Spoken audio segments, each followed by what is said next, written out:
massive edition of the RDFNL Footy Show, looking back on the Interleague weekend. My name's Andy, I'm joined by Tara Murray from the Star Weekly.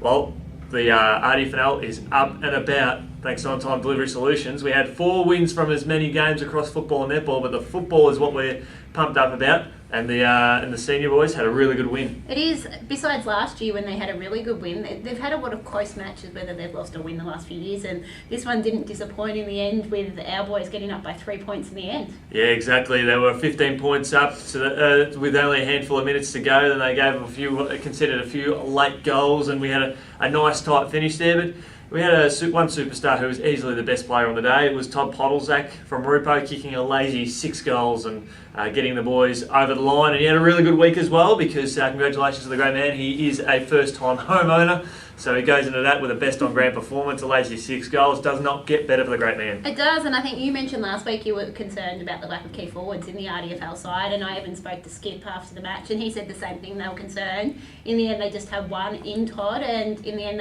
they isolated him in that forward 50, and it paid off. That kicked 6 out of 9 goals, so quite easily the best on ground for the RDFL. It's good to see the Rupo boys step up on the day as well, because we had a few key contributors there from that club in the win. It is. You had your experience guys. Obviously, Brent Swallow was another one. You had Brett Chambers, who was co-captain, who is always, whether he's forward or back, I think he started back and then got moved forward, always has a good contribution. And I think there was 6 or 7 boys in the end from Rupertswood that ended up playing in that side. So it was good to see them make themselves available. Absolutely fantastic there. We're great to see some fantastic work there from Aidan Tazari, who was working well across half-back, and Timmy Walsh had a pretty good day at the office as well in defence. He was rarely beaten in those contests. So there was some really good promising performances there from the locals. But I guess Central Highlands, they really took the game up to our boys. It is, and I think it's the 3rd year in a row Central Highlands have lost by under a goal. So Yeah. they're probably one of the most unlucky sides in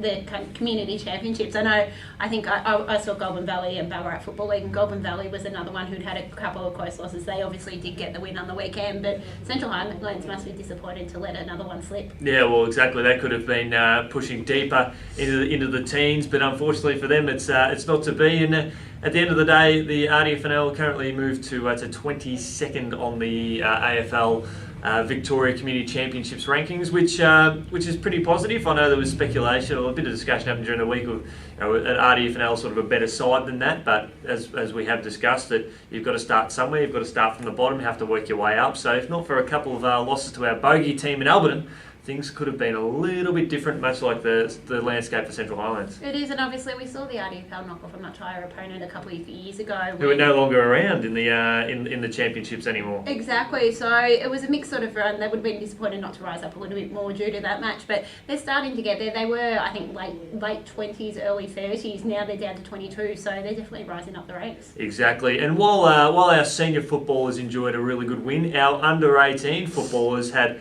just an impressive win in very tight circumstances, getting over the line by about 3 or 4 goals, but that was in extra time, and the ball was heading down into the RDFNL forward line with only seconds to go, and accidentally the Central Highlands player rushed it through for a point, forced scores to be level, forced extra time, where our guys come out and won quite convincingly. I think we kicked about 3 or 4 goals in the extra time period to win that one. It is, and obviously an extra time, that makes it a lot of the thrilling result down there, and it adds a little bit to it. So we had a lot of close results on the day, and that was probably the game of the day up there. Yeah, absolutely. Right across the championships, I don't think we had any closer games in comparison to right across all the other 16 games that were going along. But that's a really good insight. How do you sort of feel that the playing group, sort of from your perception, sort of received the Interleague experience this year? Look, obviously, I think from hearing from clubs, there was a lot of players unavailable. Yep. Who obviously a lot take the opportunity to have a week off. They get away with their families and that. So that's probably the one thing that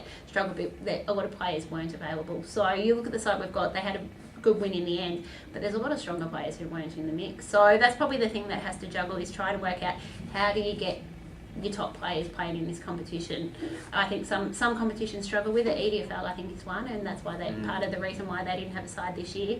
Where you look at the Northern Football League has managed to get the buy-in from the players, and then next year they're playing off of the number 1 ranking. So it's a hard mix. It's making sure, what do the players want out of this? How do you get them involved? And I think that's probably the key to it. And probably getting some buy-in from the coaches as well. We know one assistant coach for the RDFNL senior footy side. While the win was very pleasing, I think he had a little bit more excitement in the days leading up to it. Dan Nolan becoming a dad again, just hours before the game started. So big congratulations to him and the family there. But it's important though for the system to try and get as many of these senior coaches involved to try and show some expertise in the game. Well, yeah, obviously Jamie Lobb was another one who was involved as well. So you've got and you mentioned Dan Nolan. So you've got a few of the senior coaches getting involved. It's about getting the players involved as well. Yep, certainly shaping up to be an exciting campaign going forward, and hopefully the results that we've had will inspire more players to hopefully make themselves available, and those that have played in the game enjoyed the experience. That's what it's all about. Nothing's better than playing with opponents you really want to be playing, hopefully come finals anyway, and you might just get that little bit of insight and intel to get the edge over them. It is, and it's always playing against the best players from other comps makes you a better player as well. You learn new things, learn off new coaches as well, who might give you a tip or two to help out in the future. Exactly. Well, thanks to Ontime Delivery Solutions. This has been the RDFNL Senior Football Interleague Review. Tara, thanks so much for joining us. Look forward to catching up with you later on the week as we talk up the next round in RDFNL football. Thanks for having me.